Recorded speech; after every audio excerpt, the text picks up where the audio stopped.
Harper Audio presents Gone Bamboo, a novel by Anthony Bourdain.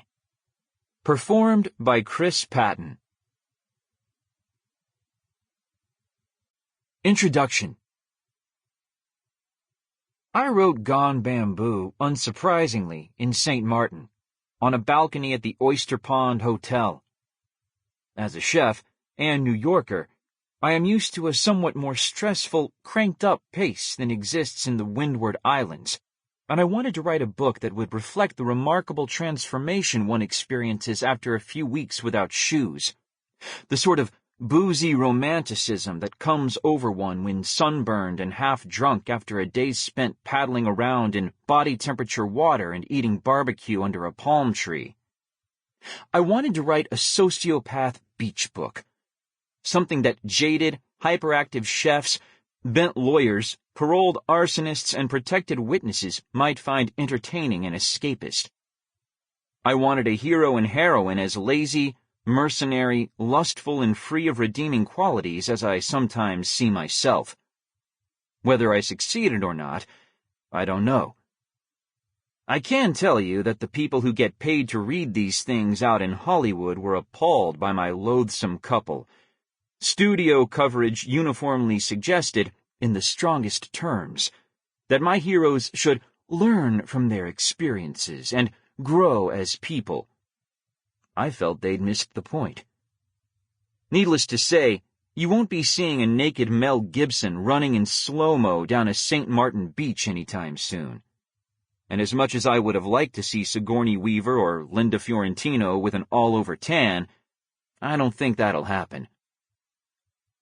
Readers of my first novel, Bone in the Throat, will recognize a few of the supporting players, and forgive me, I hope, if small inconsistencies of timeline occur in the less-than-seamless segue from book to book.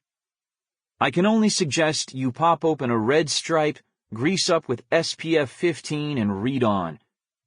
Treat the little inconsistencies like sand fleas or the guys hawking timeshares and seashell jewelry. Ignore them and they'll go away. Put down the book, have another beer, take a dip, have sex, read another chapter. And please, get sand between the pages.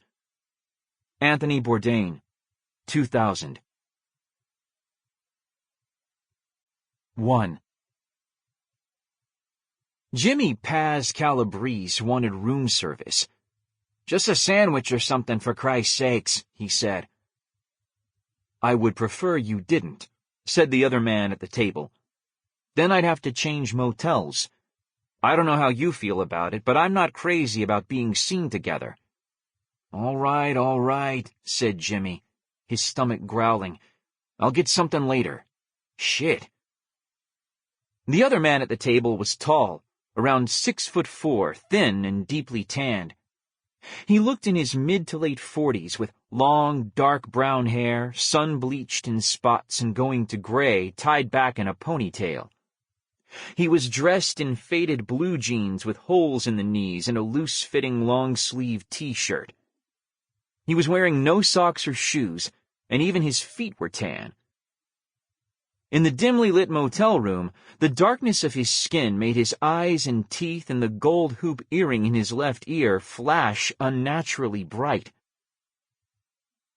There were 3 other men in the room at the Teterboro Motor Lodge.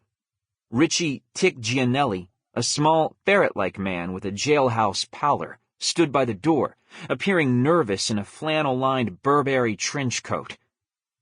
The coat didn't look right on him somehow. He looked like he'd borrowed it from an older brother. Paulie Brown Caifano, a large man with no neck and a crew cut, sat silently on the edge of the bed in a camel hair coat, playing with the remote control for the bolted-down television, clicking from channel to channel. "There's a reason this is coming from me personally," said Jimmy Paz solemnly. "Nobody give me permission for this piece of work.